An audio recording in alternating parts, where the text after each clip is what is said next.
आदाब और नमस्कार।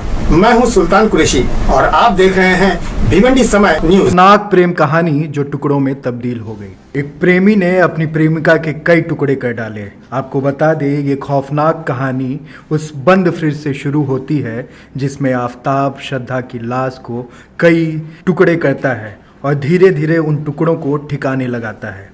जब ये घटना देश की राजधानी दिल्ली से होती है तो सांसें तेज हो जाती हैं और दिमाग शून्य पड़ जाता है। 90,000 पुलिसकर्मियों की आंखों में धूल झोंक कर लाश को लगभग 18 दिनों से शहर के अलग अलग इलाकों में टुकड़ों को फेंकता रहा। 27 साल की श्रद्धा विकास वालकर नौकरी की तलाश में पहली बार मुंबई आती है। फिर नौकरी की तलाश शुरू होती है। फिर उसे नौकरी एक मल्टीनेशनल कंपनी में कॉल सेंटर में मिल जाती है। उसी कॉल सेंटर में आफताब अमीन पुणेवाला भी नौकरी कर रहा था।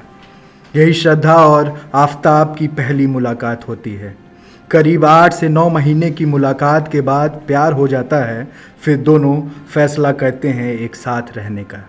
कुछ दिनों बाद श्रद्धा आफताब के बारे में अपनी माँ से बात करती है और माँ से बात श्रद्धा के पिता तक पहुँच जाती है। दोनों आफताब के साथ रिश्तों का विरोध करते हैं। इन सब बातों के बाद श्रद्धा के माता पिता उसे घर बुलाते हैं और समझाने की कोशिश करते हैं।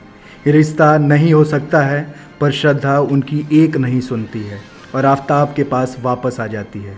जनवरी 2020 में श्रद्धा वालकर की मां की मौत हो जाती है। फिर श्रद्धा आखिरी बार घर आती है। अपने सारे रिचुअल्स को फॉलो करने के बाद पिता से अपनी बात को रखती है और कहती है कि आफताब उसे मारता पीटता है। पिता ने कहा आफताब को छोड़ दो, तो आफताब वापस आता है और श्रद्धा से माफ़ी मांगता है। श्रद्धा को लेकर फिर चला जाता है। इसी वजह से श्रद्धा के पिता ने श्रद्धा से बातचीत करना बंद कर देते हैं और सारे रिश्तों को तोड़ देते हैं। 8 मई 2022 उधर श्रद्धा और आफताब मुंबई छोड़कर दिल्ली आने की तैयारी करते हैं। इसकी 2 वजह थी।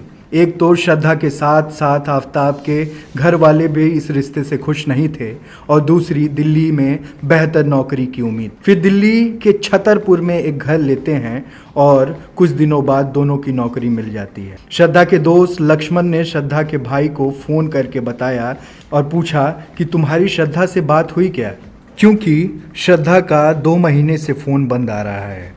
ये बात जब श्रद्धा के पिता को पता चलती है तो तलाश करने लगते हैं। फिर FIR दर्ज करवाया जाता है और दिल्ली के महरौली थाने में ये FIR दर्ज भी हो जाता है। पुलिस की छानबीन के बाद ये पता चला कि 19 मई से श्रद्धा का मोबाइल बंद है और आफताब का भी लोकेशन दिल्ली ही दिखा रहा है।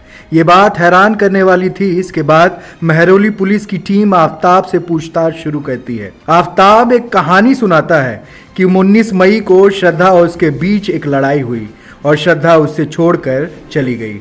पर शुरुआती पूछताछ में पुलिस को कोई शक नहीं हुआ, पर जब कई बार की पूछताछ में आफताब अपने बयानों से बदलता रहा तो पुलिस को शक हुआ और आफताब से सख्ती से पूछताछ करनी शुरू कर देती है पुलिस। आफताब ने जो कहानी सुनाई तो शायद दिल्ली के क्राइम हिस्ट्री में ऐसी कोई कहानी न कभी सुनी न सुनाई गई थी।